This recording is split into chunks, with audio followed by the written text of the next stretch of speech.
My name is Dr. Chuck Aust, and I am in the School of Communication and Media. I am a professor of media studies, and I mostly teach research methods, communication theory. I'm also teaching some lower level courses as well. And this is in August of 2018. I'll be starting my 24th year here at KSU. What is your favorite food? My favorite food. Well, I hope you don't mind. I'm thinking about holidays. When I think of favorite foods, it's hard to pick one. But I think of Thanksgiving because Thanksgiving is my favorite holiday. So I'm thinking turkey, mashed potatoes, cranberry sauce, traditional, kind of a traditional American menu. Yeah, I'd have to say that. What is your number one hobby or activity to do when you're not teaching? I play the drums and I just love it. It's makes me think of this thing called the peak experience. A guy named Maslow, I think Abraham Maslow, had a theory. I think it was a personality theory, and he talked about the peak experience, which is like the epitome of what you can experience as a human being, in terms of feeling a sense of peace and wholeness and all of that.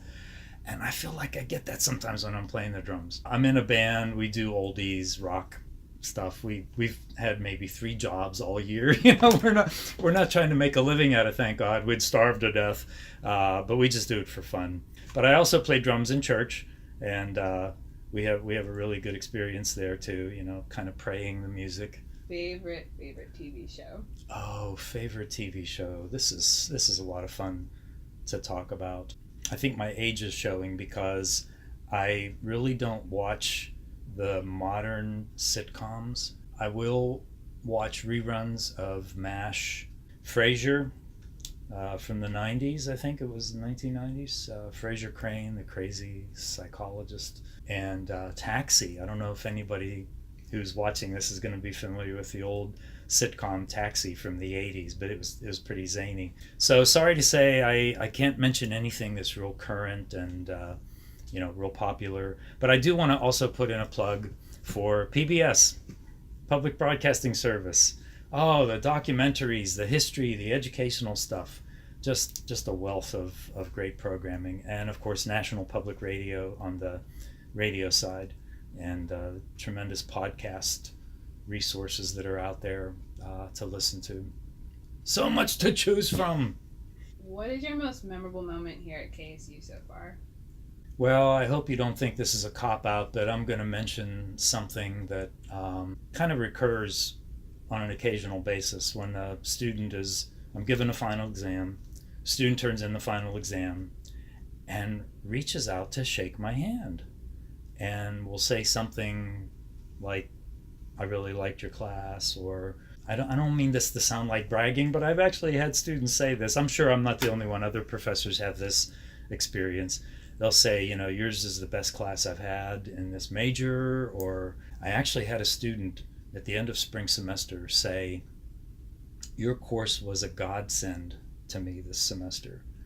And I asked him, why he said that, and he talked about how it was kind of a difficult semester for him personally, a lot of personal issues going on outside of school, and taking my class, I guess he felt like it was kind of a refuge and a place where he could be relaxed and just really focus on school and forget about all these other problems that he was struggling with. Yeah, that's the kind of thing that really makes it all worthwhile. What made you want to teach here at KSU? Oh boy. Well, there's a woman involved. I was dating a woman in Woodstock when I was finishing my degree at Alabama in Tuscaloosa. And that's a pretty long drive. And I really was open to looking for jobs wherever. And she encouraged me to look at Kennesaw State.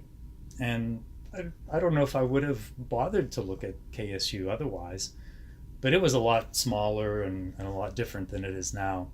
I think now it's really an attractive place for people looking to get college teaching jobs. But anyway, as you say, one thing led to another, and it all worked out that I got hired to teach at KSU. I got a full-time tenure track job. And then we broke up. She dumped me. Yeah, lost the girlfriend, kept the job. It didn't last, but thanks to her, I looked in this direction. And this is my 23rd year. What do you love most about teaching? That's the last question. Oh, okay.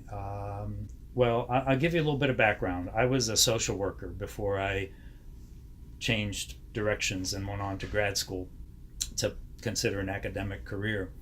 And so, in a way, I'm still kind of like a sneaky social worker in the classroom, because my idea is that I'm there to try to be a change agent. I'm there to try to facilitate students' growth and development. And I'm also, I believe that all of us, we go into the classroom to try to help our students to develop and to grow and to go out and contribute to the larger world. And so that's really what the main thing that drives me to go to class every lecture and work with the students. And I am happy to say that it's been a very rewarding career. President Townsend, may he rest in peace, West Georgia College's president, when I had my master's and I was teaching there, I was trying to decide whether to go on for a doctorate. And I was at a party. He threw a party at the presidential house, and the faculty were there, and it was my first year there, but I struck up a conversation with President Townsend, very, very eloquent and very sophisticated sounding gentleman, great president. And I told him that I was pondering this and struggling with the decision whether to go on for a doctorate. And he said, "Young man, it's the best game in town." And he was referring to being a college professor. And it's not for everybody, but his words came true for me. I'm very gratified to have done this as my main job for most of my adult life.